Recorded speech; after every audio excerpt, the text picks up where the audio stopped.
What is up, guys? Noli here. As you can see, I have a V beside my 0. That means I have hit Infamy level 5 finally.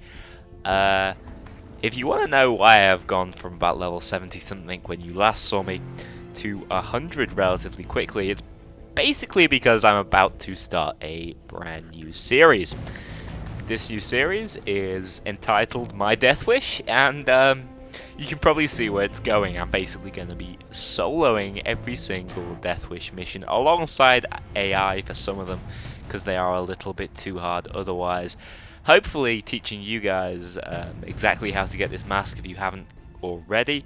And those of you who want a little less challenge, why don't you challenge me and show me exactly how you solo the Death Wish missions. Now, again, that's a little bit of shameless self-promoting, but I'm just explaining why it is I've managed to hit the Infamy level, because I have recorded quite a lot of those episodes, and they've taken a reasonable amount of time to make, and that also explains why there was a 2-day gap in between my last video and this one, even though I said, hey, daily uploads from now on. Well, they should be from this day forward, because I've got my backlog that I wanted to create, and now I can focus on work as much as possible. So, what does hitting Infamy level 5 mean? Well, it of course means I get another awesome mask, material and pattern, and I'm going to hopefully customize that right now for Mask of the Day episode 144, so you guys can enjoy it. I hope. It's been such a long time since I've done it. I believe it's 144 anyway. Yeah, it's been such a long time that I'm worried that my skills might have faded, but for some weird reason it didn't save my progress. Let's first read the Butcher Mask. It's a truly legendary Enforcer mask. The story goes it was made for one of the premier hitters in the Pink Panther crew years back, but he didn't have the guts to wear it. It'd draw too much attention. Not your concern, and of course this is a mask from the Infamy tree. Okay, so now as far as the description goes, I don't entirely understand the reference, but if any of you do, please do let me know. I feel like I should. I don't know whether it's a pop culture reference or maybe a more internal reference, in which case I really would have thought I should get something, but nope. I mean, I've heard of the Pink Panther. Does that count? Anyway, let's first of all preview this mask and let me briefly talk about what I think of it. First of all, that big light centerpiece. Okay, so it's their chosen particle effect. It's cool to an extent, but I do prefer the eyes on the specialist. Basically, without that, I feel like this mask would more fulfill the image of the Roman general or, Centurion mask, which could then go alongside the Spartan pattern, not the Parton pattern, to create a pretty awesome mask. But instead, it has this odd mining light, which adds and detracts at the same time. But I do like the brittle roughness of the edges, this long tube that runs throughout, and these bolts which do change colour with your primary colour of choice. The general texture is also very good. It means you're very free with your pattern of choice, no matter how material of choice, no matter how you're theming it. Okay, so let's actually get into customizing it. Starting off with the material that you get for obtaining this Infamy reward, we have copper. Now, copper's pretty awesome. It has a nice texture, which is not necessarily necessary. Yes, that's good English. For this mask, like I said, it already has good texture, but I do like the colour and it does fit the theme I'm going for. Just briefly to mention how this is going to look on other masks, I do fear it looks a little bit too much like the Fair material, so it might be slightly forgotten. But no, the texture is brilliant and the colour is right for certain themes.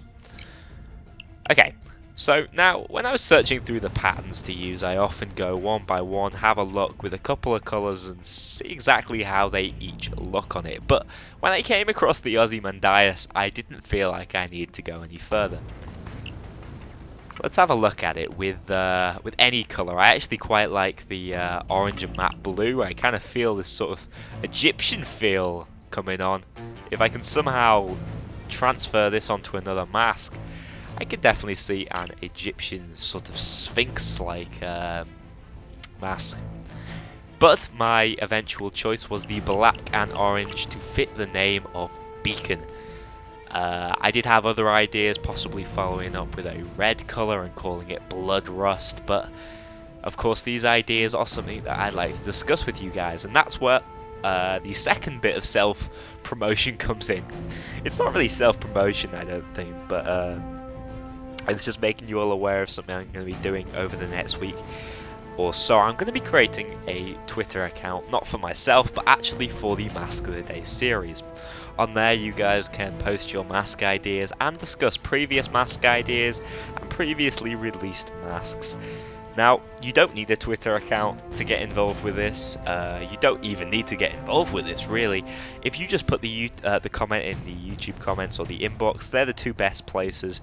I will probably transfer it over to the Twitter, put it out there through my account, and allow some sort of discussion. I'm just hoping it can create a more active community with this idea. It is a bit more of an experiment than anything, so if none of you guys are interested, that's absolutely no problem. We'll just go back to the exact same old format, and things don't have to change for you if you don't want to. If you don't want to subscribe to this, if you don't have a Twitter account, don't worry about it, just completely ignore it. But if you are interested in it and you do want to take discussions and pose your own mask ideas further, please do think about following this Twitter account. I'll let you know in a video exactly when I've set it up how I want it. So that is about it. I love this mask, and I hope you're enjoying the slightly more thought out episodes of Mask of the Day, I hope. I know I still say stupid things all the time, but that's sort of ingrained in Mask of the Day. Some of you do know I do this without a script, and it's not for laziness' sake necessarily. It's more to make the commentary more spontaneous and to display my own feelings as opposed to pre-planned thoughts, you know. That's the format I've always gone for, and that's what I'm trying to maintain here, but just with a little more discussion, I suppose. Anyway, that's that. Remember, new series with more gameplay starting for those of you interested in that aspect, and for those of you more interested in the masks, of course, we'll see what we can do with this Twitter. But until then, just do keep putting your mask ideas in the comments. I do worry I miss some of them, and also some of you who do Steam messages. I often miss them because I'm not on Steam an awful lot, and when I do come on, I often go offline to record a video. And that's why I obviously want to set this up, and hopefully it will work. Thanks a lot for watching, guys. I will see you all in the next one.